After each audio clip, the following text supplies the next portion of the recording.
I know that you are familiar with magazines like these. You see them all the time down at the grocery store, in the checkout stand, amongst the impulse buys, tabloids, that sort of thing. Well, for a while, a few years ago, here at this very house, we were receiving magazines like these via some aberrant subscription by the bushel. Not only magazines like these, but also other magazines which you likewise see in the checkout stand, but magazines of a higher end, a very expensive glossy spread, $5, $6, $7, $8, $9, $10 a piece these days. Magazines like Cosmopolitan, Ellie, E-L-L-E, Mamselle, Red Book. I can't even remember most of the names, but they generally comprised, if you will permit this, magazines which I expect were designed more to appeal to women. That was my impression anyway, and as I say, we were receiving them unbidden by the truckload. It seemed a shame just to throw them out or toss them in the recycling bin, but they really didn't have much interest for me. I would flip through them to see if maybe there was something of interest, something that might inspire or provoke an idea for an editorial to put in the zine that was being written back then, and every now and then there was something. It's due to those magazines that I became aware of the pound sign Me Too movement and other such contemporary affairs. But again, overall, the magazines in the end, they weren't of very much interest. And they were really starting to stack up. You would think we were running a paper drive here. But again, it seemed a shame to throw out these magazines which I knew were so valuable. Then the obvious struck me. I know so many punk rock girls and so many skin birds who are interested in fashion and makeup and that sort of thing. Obviously, they will take them off my hands. So, at the next little gathering, with a bunch of punk rock girls who are very interested in coiffures and makeup and makeovers and that sort of thing, I said, I have a great surprise, and I showed them these magazines. They weren't interested. They weren't interested at all. In fact, they were quite disdainful. So, at the next little to-do, we had some girls over who were more of the activist nature, feminists and that sort of thing. I thought, well, then perhaps they will take some interest. They were even more contemptuous of these magazines. They laughed very derisively. They thought it was funny that we were receiving all of these here. They weren't interested. So I decided to ask some older ladies who I knew. I thought maybe they, being a little bit more sophisticated, might approve and appreciate this literature. I asked your late punk's auntie and her mother, the lunch lady. Both of them were completely disinterested. They thought it was funny too.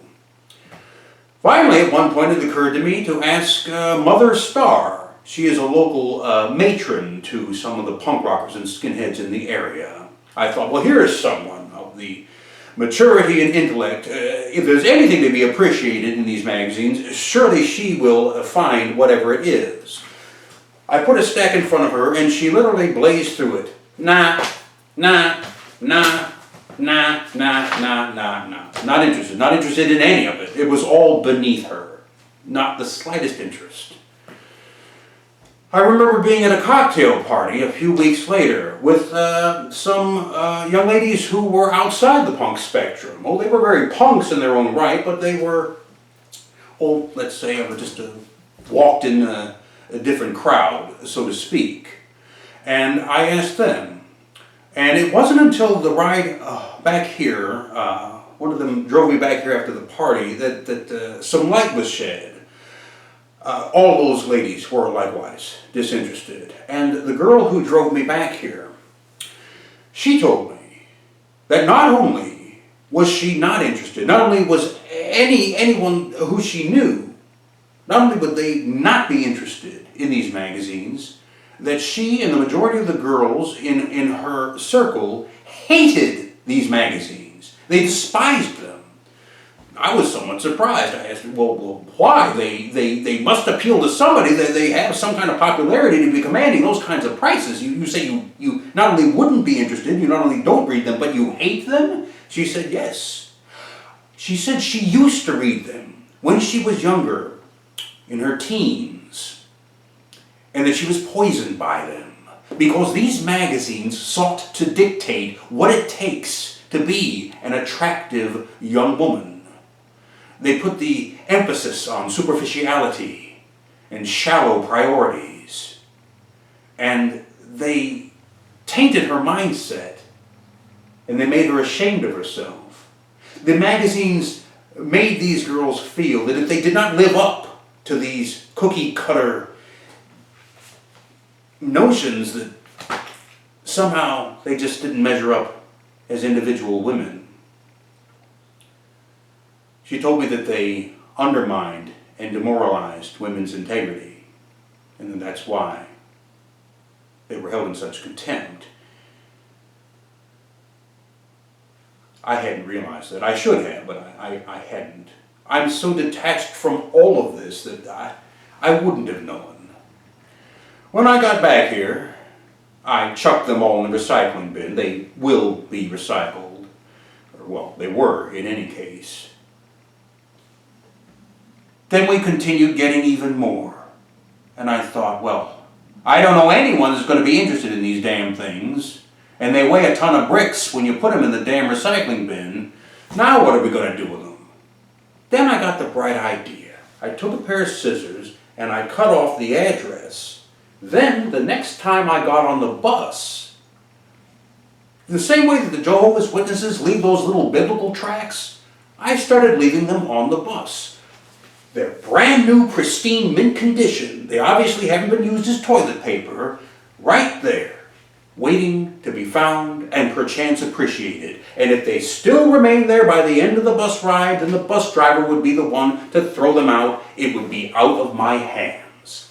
That's what I did.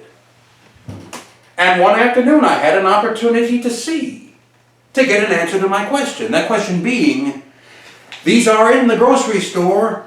They're over $10 a piece. Someone out there must be buying them. If you ride the bus, you're acquainted with this person. You've seen her 1,000 times. Usually she backs her way onto the bus, either because she's lugging a cart or because she's busy shaking hands with the driver and meeting every single passenger on her way down the aisle, like a homecoming queen. We don't know why she has the impulse, the drive to meet and wish everyone a good day and happy to see you, it's so nice to see you. As if she's running for office. You know what she looks like. She's wearing sneakers, no socks. She's wearing denim cut-off shorts, which are so constricting that they would make Daisy Duke wince.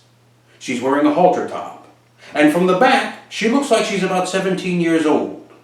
And then she turns around, and you see the wizened, wrinkled, haggard face of the ages, with a snaggletooth snarl of a voice straight out of a puppet show. A crackhead. She makes her way down the aisle. She takes a seat, and she sees the magazine that I have surreptitiously left there. She grabs it up, her face lighting up like a slot machine, and she screeches, "Oh, my favorite magazine! This must be my lucky day!" And she starts rifling through the pages in utter bliss. Well, now we know. Now we know to whom those magazines appeal.